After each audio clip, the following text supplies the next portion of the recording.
essa coisa do imaginário assombrado, né, como a gente diz, sempre foi uma coisa muito presente, assim, acho que na vida de todos nós que criamos essa adaptação, na minha em particular, porque eu sou um menino do Recife, né, fui um menino criado no Recife, e lá a gente era criança nos anos 70, né, e foi um tempo muito fértil para essas histórias de lendas urbanas.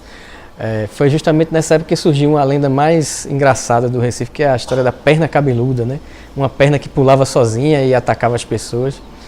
E também eu tinha parentes no interior, né? Então no interior meus avós eram de lá e eu ia constantemente e eu via muito essas histórias, né? Então existia uma relação de afetividade muito grande, né? com as histórias de assombração. Quando a gente teve contato com a obra de Gilberto Freire, reacendeu toda essa afetividade, né? Até então, quando eu conheci o tema, o livro especificamente, que foi na década de 80, o livro estava fora de catálogo, né? Então, aquilo ali foi como se você descobriu um tesouro. Isso aqui tudo foi contado em livro, né? Essas histórias foram contadas em livro.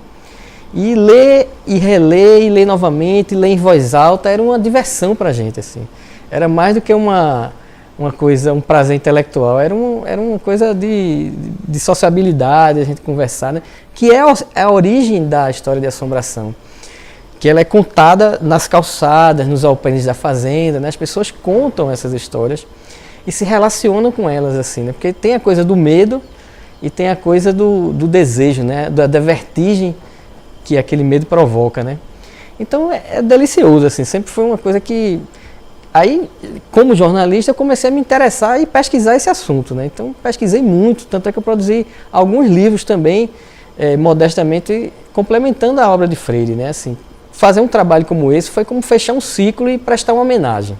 A mim, coube muito essa questão da própria interpretação do pensamento, né? de Gilberto, porque a visão que a gente percebe, né?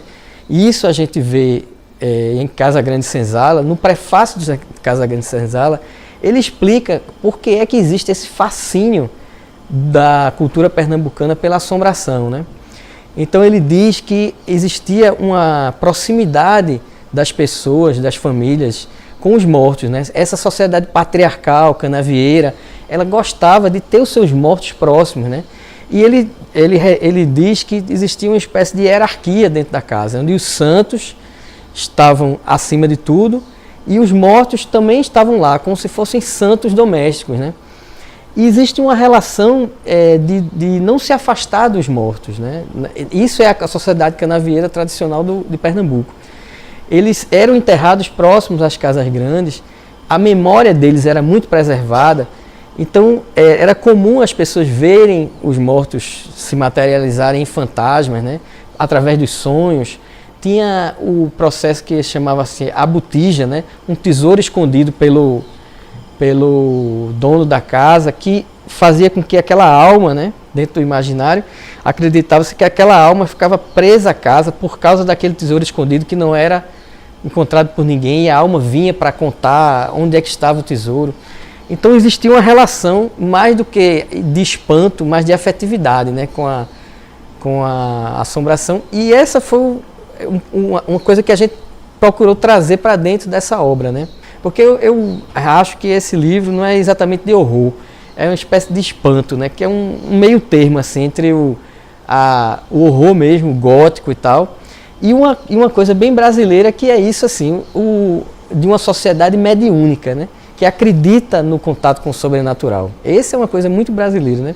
Então eu trabalhei muito nesse aspecto aí, né? Então conheci, li e reli várias vezes, procurei outras referências para criar essas conexões, para que esse universo fosse retratado de uma forma mais completa dentro da adaptação. Existe no Recife um caminho para o turismo nesse sentido, né? Então existem duas empresas de turismo lá que fazem esses passeios, que levam os moradores da cidade e os turistas visitantes a conhecer os lugares assombrados e tal, muito baseado no que Gilberto, na geografia assombrada que Gilberto determinou, né, que ele delimitou. E é uma coisa que a gente sempre tem falado, desde que a gente começou esse projeto nosso, que é o Recife Assombrado, que isso poderia ser uma coisa para ser usada no trade turístico, assim, atrair o visitante para conhecer esse lado gótico de Recife, né? Porque é diferente de outras capitais do Nordeste, ela tem sol, tem mar e tem muito mais, né?